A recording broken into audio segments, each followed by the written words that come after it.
Hello everyone, welcome to learning classes. Today's topic is Advanced English Sentence Structure. आज मैं आपके लिए advance English structures लेकर के आई हूँ जिसको आप यूज़ कर सकते हैं अपनी डेली की उसमें लाइफ में, और बहुत ही आप इससे आपकी जो इंग्लिश है वो काफ़ी इम्प्रूव भी हो सकती है।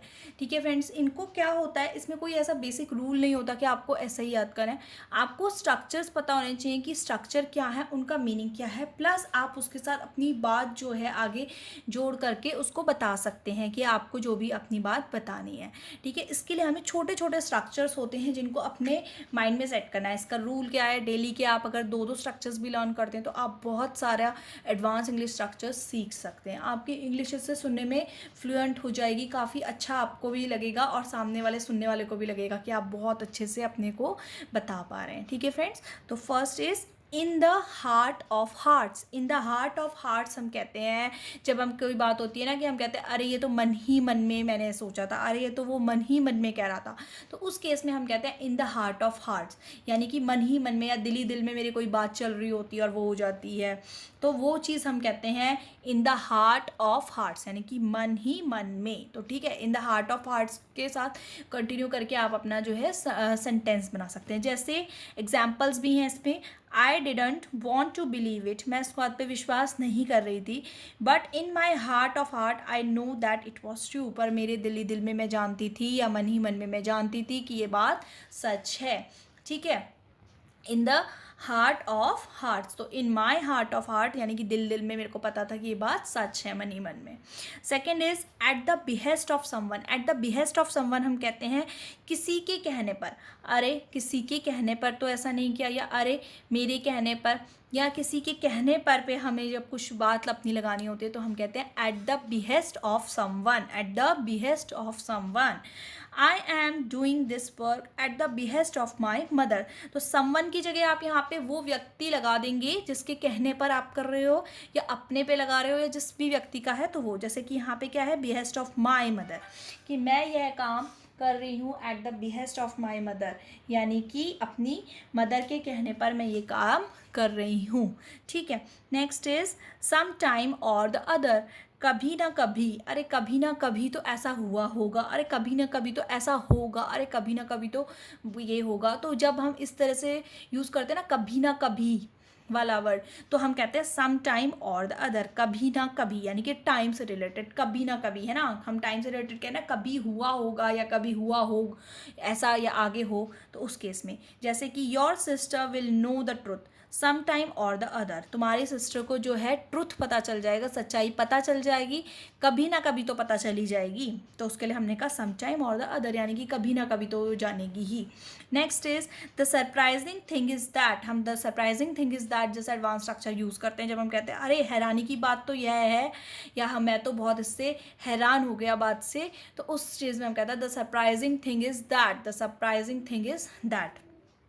तो the surprising thing is that none was offered, यानी कि सरप्राइजिंग थिंग तो ये थी कि उन्होंने तो किसी को कुछ ऑफ़र ही नहीं किया, तो उसमें नन वॉज ऑफर्ड, नथिंग, कुछ भी किसी को जो है प्रस्ताव ही नहीं दिया गया, कुछ ऑफ़र ही नहीं किया गया, तो वहाँ पे हम surprising thing is that use करते हैं। Next is pretending to. Pretending to क्या होता है, प्रिटेंड करना, यानी कि ऐसा दिखाना, आप वैसे हो नहीं या कोई व्यक्ति वैसा है नहीं, बट वो अपने को प्रिटेंड कर रहा है, यानी कि दिखावा कर रहा है। ठीक है, जैसे you are pretending to be asleep, you are pretending to be asleep, यानी कि तुम तो सोने का दिखावा कर रहे हो, तुम असली में नहीं सोए, तो हम जब दिखावा कर रहे होते हैं तो उसके कह सकते हैं यू आर प्रिटेंडिंग टू। ठीक है, इस तरह। सिक्स इज नथिंग बट, नहीं कुछ नहीं पर, कुछ नहीं पर कहना होता है, तो उस केस में हम ये लगाते हैं नथिंग बट वाला एडवांस स्ट्रक्चर। जैसे there is nothing but mud here, यहाँ तो कुछ भी नहीं है, सिर्फ क्या है, मड है। ठीक है, तो उसके में कुछ नहीं है पर मड है, कुछ नहीं पर।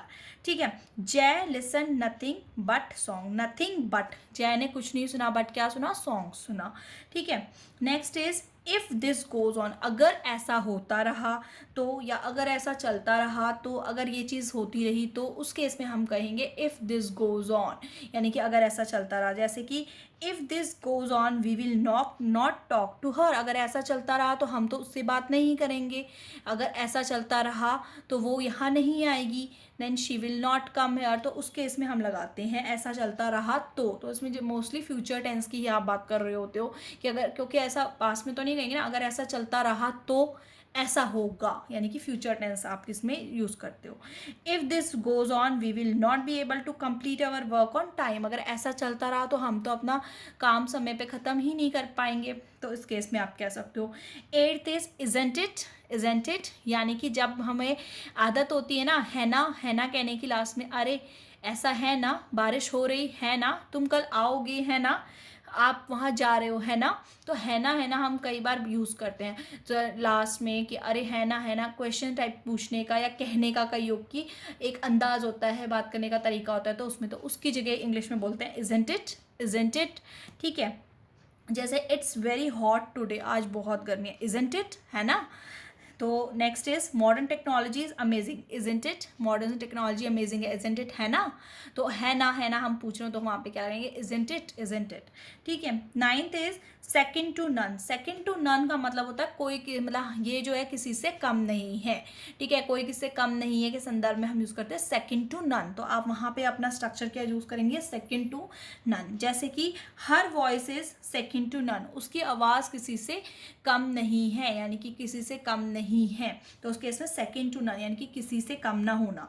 ही इज सेकंड टू नन, वह किसी से कम नहीं है, तो he is second to none कोई व्यक्ति है और किसी का नाम है, कोई मान लीजिए प्रिया है, तो प्रिया इज सेकंड टू नन, प्रिया किसी से कम नहीं है, तो इस तरह से आप एडवांस स्ट्रक्चर यूज़ कर सकते हैं। Last one is make do with हम यूज़ करते हैं किसी चीज़ से काम चलाना, यानी कि हाँ मैंने डैश लगाया हुआ, डैश से काम, मतलब डैश में आप कोई भी चीज़ अपनी फिल कर सकते हैं, किसी चीज़ से काम चलाना। जैसे कि कई बार होता है कि हमारी कोई टेक्नोलॉजी है, कोई भी चीज़ हमारी पुरानी हो गई है, तो हम कहते हैं अरे चलो अभी तो इससे काम चला लो, तो उसके लिए हम कह सकते हैं for now you make do with this old phone, अभी फिलहाल के लिए तुम जो है अपने इस पुराने फ़ोन से ही काम चला लो। मेक डू विद मीन्स इसी से काम चला लो, आगे इसी से काम चला लो, अभी कुछ और नहीं हो सकता है। ठीक है, अगर आपको एडवांस स्ट्रक्चर से रिलेटेड और भी वीडियोस देखनी है और भी नए नए एडवांस स्ट्रक्चर सीखने हैं, तो ऑलरेडी चैनल पर वीडियोस हैं जो आपको प्लेलिस्ट में भी मिल जाएंगी और लिंक आपको डिस्क्रिप्शन में भी मिल जाएगा, तो अगर आप चाहें तो चेक कर सकते हैं। और ये वाली वीडियो अगर पसंद आई हो फ्रेंड्स तो लाइक करें, शेयर करें, चैनल लर्निंग क्लासेस को सब्सक्राइब करें। Thank you.